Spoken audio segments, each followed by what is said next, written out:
ഭാരതപ്പുഴയടക്കം ഒട്ടേറെ സ്ഥലങ്ങളിൽ നിന്ന് പ്രത്യേകിച്ച് കുറ്റപ്പുറത്തെ പ്രദേശത്തു നിന്നും കേരളത്തിലെ പുഴകളിൽ നിന്നും എക്കലും ചെളിയും മണലും ഒക്കെ നീക്കം ചെയ്യുന്നതിനാവശ്യമായ ടെൻഡർ നടപടികൾ പുരോഗമിച്ചിട്ടുണ്ടെന്നാണ് അറിയുന്നത്.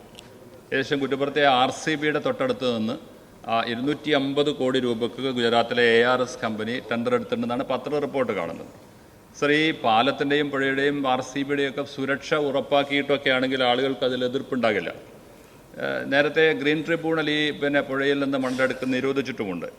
സർ, ഈ ജനങ്ങളുടെ ആശങ്ക അകറ്റിയും അതോടൊപ്പം തന്നെ അവരെ വിശ്വാസത്തിലെടുത്തും ഈ പ്രവർത്തനം നടത്താൻ സാധിക്കുകയും ചെയ്താൽ അതിനാവശ്യമായ പാരിസ്ഥിതിക പഠനം നടത്തിയിട്ടുണ്ടോ?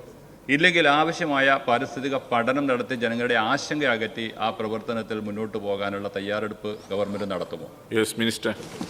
നമുക്കിതിൻ്റെ ആവശ്യം വേണ്ടി വരുന്ന ഇത്തരം ബോർഡുകളോട് ചേർന്ന് കിടക്കുന്ന പ്രദേശത്ത് അതിൻ്റെ അപ്സ്ട്രീമിലും ഡൗൺ സ്ട്രീമിലും ആ വാട്ടർ ബോഡിയിൽ ഉണ്ടായിരിക്കുന്ന RCB ആണെങ്കിലും ബന്ധപ്പെട്ട പ്രവർത്തികളാണെങ്കിലും അതിൻ്റെ സുരക്ഷയ്ക്കും കൂടി ഇതാവശ്യമാണ്. അതുകൊണ്ടാണ് ആ പ്രവൃത്തി ചെയ്യേണ്ടി വരുന്നത്.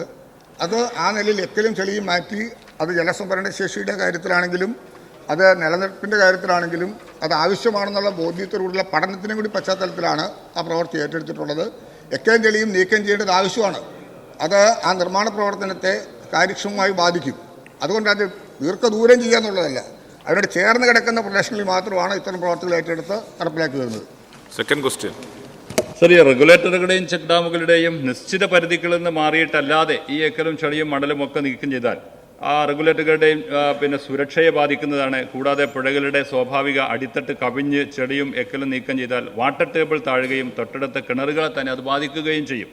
സർ, അതുകൊണ്ട് റെഗുലേറ്ററുടെയും ചെക്ക് ഡാമുകളുടെയും സുരക്ഷയെ ഉറപ്പാക്കി അതിന് യാതൊരു പ്രയാസവും വരില്ല എന്ന ഉറപ്പ് വരുത്തിക്കൊണ്ട് ആ രീതിയിൽ മണൽ ഖനനം നടത്തുന്നതിനാവശ്യമായ നിലപാട് സ്വീകരിക്കാൻ കഴിയുമോ എന്നതാണ് മിനിസ്റ്റർ. ഒന്നാമത്തെ കാര്യം, മണൽ ഖനനം നടത്തുന്നില്ല.